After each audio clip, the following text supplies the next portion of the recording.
मेरे पति 2 साल से कोमा में थे। सास जेठ ने उन्हें मरने के लिए छोड़ दिया था, लेकिन मैंने अपने गहने बेचकर उनकी जान बचाई। जब वो होश में आए तो उन्होंने मुझे पहचानने से इनकार कर दिया और पुलिस बुला ली। लेकिन जाते जाते मेरे हाथ में एक ऐसी पर्ची थमा दी जिसका सच जानकर मेरी रूह कांप गई। नमस्कार दोस्तों, मैं विवेक वर्मा आपके अपने चैनल वर्मा स्टोरीज में आपका हृदय से स्वागत करता हूँ। दोस्तों, प्रेम की परिभाषा केवल मीठी बातों या साथ निभाने तक सीमित नहीं होती। असली प्रेम वह होता है जहां एक इंसान अपने साथी के प्राणों की रक्षा के लिए दुनिया की नजरों में बुरा बनने से भी नहीं कतराता। हम अक्सर वही सच मान लेते हैं जो हमारी आंखें देखती है या जो हमारे कान सुनते हैं, लेकिन कई बार कठोर शब्दों और नफरत के पीछे एक ऐसा गहरा और निस्वार्थ प्रेम छिपा होता है जिसकी कल्पना भी नहीं की जा सकती। जब सगे खून के रिश्ते ही कातिल बन जाएं, तो इंसान को अपनों की जान बचाने के लिए ऐसे ऐसे खेल रचने पड़ते हैं जो किसी भी साधारण इंसान के दिमाग को सुन्न कर दे। आज की हमारी कहानी एक ऐसी ही पत्नी के त्याग और उसके पति के एक ऐसे खौफनाक राज की है। इसे सुनकर आपके रोंगटे खड़े हो जाएंगे और आपकी आंखें आंसुओं से भीग जाएगी। राजनगर की एक बहुत ही पुरानी और रईस रियासत में निहारिका का विवाह हेमंत के साथ हुआ था। हेमंत शहर के सबसे बड़े कपड़ा मिल टेक्सटाइल मिल का इकलौता मालिक था। वह स्वभाव से बहुत ही शांत, न्यायप्रिय और अपनी पत्नी निहारिका से बेइंतहा प्रेम करने वाला इंसान था। निहारिका भी एक अत्यंत संस्कारी और पतिव्रता स्त्री थी। हेमंत के परिवार में उसकी मां मनोरमा देवी और उसका बड़ा सौतेला भाई भवानी सिंह भी रहते थे। भवानी सिंह की नजर हमेशा से हेमंत की उस करोड़ों की मील और जायदाद पर थी। मनोरमा देवी भी अपने सगे बेटे भवानी को ही ज्यादा मानती थी और हेमंत के साथ उनका व्यवहार हमेशा से ही सौतेला और रूखा रहा था। निहारिका ने कई बार हवेली में अपनी सास और जेठ को पैसों के लिए षड्यंत्र रचते हुए देखा था, लेकिन वह घर की शांति बनाए रखने के लिए चुप रहती थी। सब कुछ सामान्य चल रहा था, लेकिन एक मनहूस रात ने निहारिका की पूरी दुनिया को उजाड़ कर रख दिया। हेमंत अपनी कार से मील के किसी काम के लिए दूसरे शहर गया हुआ था। लौटते समय पहाड़ी रास्ते पर उसकी कार के ब्रेक अचानक फेल हो गए और कार सैकड़ों फीट गहरी खाई में जा गिरी। जब पुलिस ने हेमंत को निकाला तो उसकी सांसें तो चल रही थी, लेकिन उसके सिर पर इतनी गहरी चोट आई थी कि वह गहरे कोमा बेहोशी में जा चुका था। शहर के सबसे बड़े अस्पताल के डॉक्टरों ने साफ कह दिया था कि हेमंत का बचना एक चमत्कार ही होगा और अगर वह जिंदा भी रहा तो शायद सालों तक कोमा में ही रहेगा। निहारिका के पैरों तले से जमीन खिसक गई। वह अस्पताल के गलियारे में दहाड़े मार मार कर रो रही थी, लेकिन उसी अस्पताल में मनोरमा देवी और भवानी सिंह के चेहरों पर दुख की जगह एक अजीब सी शांति और जल्दबाजी थी। भवानी सिंह ने डॉक्टर से बहुत ही कठोर आवाज में कहा, डॉक्टर साहब, जब इसका बचना नामुमकिन है तो इस जिंदा लाश पर रोज लाखों रुपए खर्च करने का क्या मतलब। हम इसके इलाज का खर्चा नहीं उठा सकते। आप इसका वेंटिलेटर हटा दीजिए और इसे घर भेज दीजिए। जो भगवान की मर्जी होगी वही होगा। मनोरमा देवी ने भी हामी भरते हुए कहा, हाँ भवानी बिल्कुल सही कह रहा है, हम इस तरह रोज रोज पैसे पानी में नहीं बहा सकते। यह सुनते ही निहारिका शेरनी की तरह अपनी सास और जेठ के सामने खड़ी हो गई। यह आप लोग क्या कह रहे हैं? मेरे पति अभी जिंदा हैं, उनकी सांसें चल रही है, करोड़ों की जायदाद है उनके नाम पर, और आप लोग चंद रुपयों के लिए उन्हें मारने की बात कर रहे हैं। मैं जीते जी अपने पति की सांसों की डोर नहीं टूटने दूंगी, निहारिका ने चीखते हुए कहा। भवानी सिंह ने बहुत ही निर्दयता से निहारिका को धक्का दिया। अगर तुझे इतनी ही फिक्र है तो कर इसका इलाज, लेकिन इस घर की तिजोरी से तुझे एक फूटी कौड़ी ही नहीं मिलेगी। उस दिन के बाद मनोरमा देवी और भवानी सिंह ने हेमंत को लावारिस छोड़ दिया। उन्होंने मिल और जायदाद पर कब्जा करना शुरू कर दिया, लेकिन निहारिका ने हार नहीं मानी। उस पतिव्रता स्त्री ने अपने मायके से मिला अपना सारा स्त्री धन, अपने सोने चांदी के सारे गहने, यहाँ तक कि अपना मंगलसूत्र भी बेच दिया। उसने हेमंत को शहर के एक विशेष पुनर्वास के अंदर रिहैब सेंटर में भर्ती करवाया, जहाँ दिन रात उसकी निगरानी हो सके। निहारिका ने अपना दिन चैन सब त्याग दिया। वह दिन में दूसरों के घरों में सिलाई कढ़ाई का काम करती ताकि अस्पताल का भारी बिल चुका सके, और रात भर हेमंत के सिरहाने बैठकर उसके हाथ पैर दबाती, उससे बात करती और भगवान से उसके होश में आने की मिन्नतें मांगती। उसने अपने पति की सेवा में अपना शरीर सुखा लिया था, उसके हाथों में छाले पड़ गए, लेकिन उसने 2 साल तक एक दिन भी हेमंत का साथ नहीं छोड़ा। और फिर 2 साल की उस भयंकर तपस्या के बाद ईश्वर ने निहारिका की पुकार सुन ली। एक सुबह जब निहारिका हेमंत के माथे पर गीली पट्टी रख रही थी, हेमंत की उंगलियों में हरकत हुई। उसने धीरे धीरे अपनी आंखें खोल दी।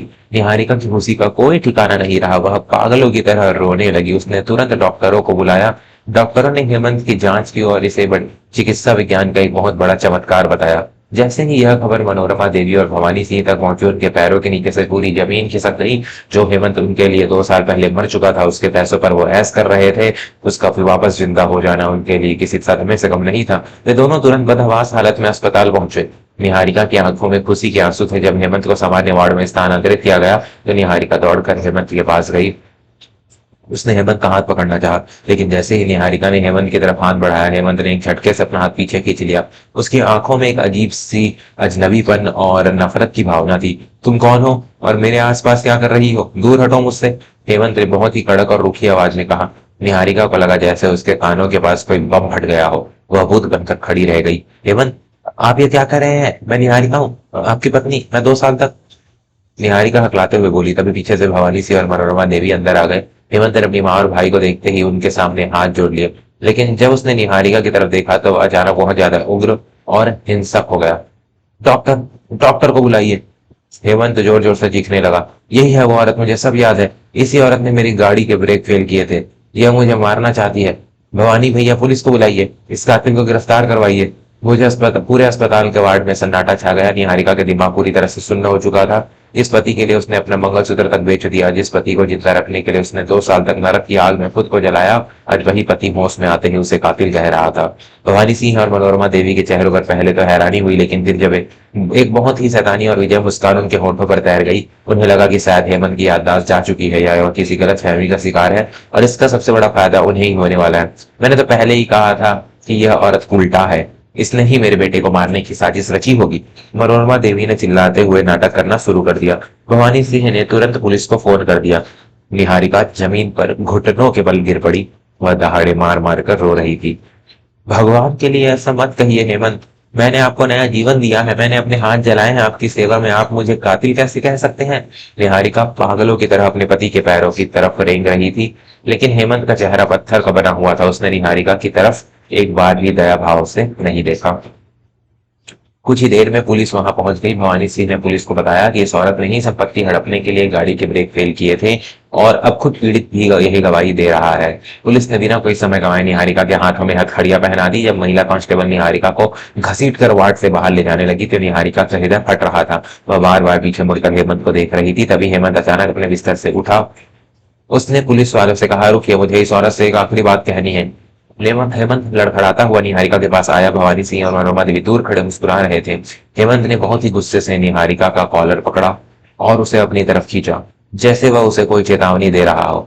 ले जाओ इस कातिल को मेरी नजरों के सामने से, आज के बाद मुझे इसकी शकल नहीं देखनी है, हेमंत जोर से चिल्लाया।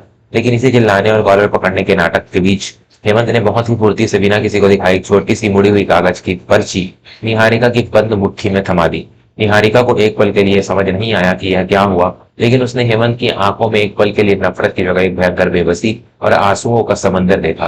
पुलिस निहारिका को जीप में बैठाकर थाने ले गई। थाने की उस अंधेरी कोठरी हवालात में बैठकर निहारिका फूट फूट कर रो रही थी। उसका पूरा जीवन बर्बाद हो चुका था। तभी उसे अपनी मुट्ठी में दबी हुई उस पर्ची की याद आई। निहारिका ने कांपते हुए हाथों से उस अस्पताल की पुरानी रसीद को खोला। इसके पीछे हेमंत ने पेन से कुछ लिखा हुआ था।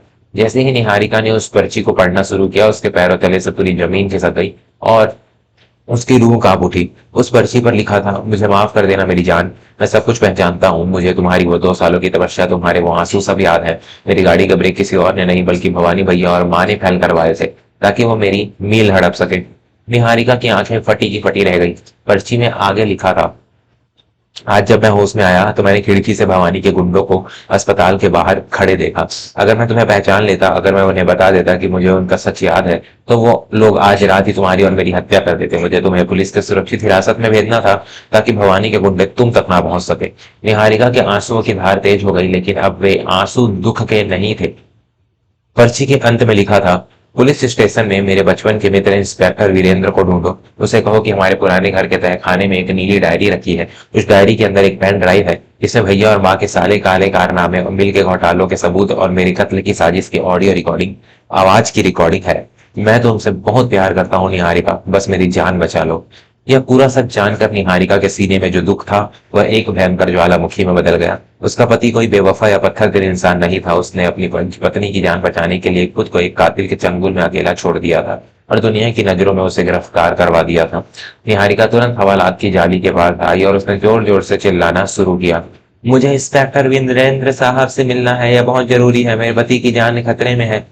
निहारिका शेरनी की तरह दहाड़ रही थी। सौभाग्य से इंस्पेक्टर वीरेंद्र उसी थाने के प्रभारी इंचार्ज थे। वे तुरंत वहां आए। निहारिका ने वह पर्ची वीरेंद्र को दिखा दी और सारी सच्चाई बता दी। इंस्पेक्टर वीरेंद्र हेमंत के बहुत पुराने दोस्त थे। उन्हें पूरी साजिश समझने देर नहीं लगी। वीरेंद्र ने बिना वर्दी पहने सादे कपड़ों में अपनी एक गुप्त टीम ली और सीधे हेमंत के पुराने घर के तहखाने में पहुंच गए।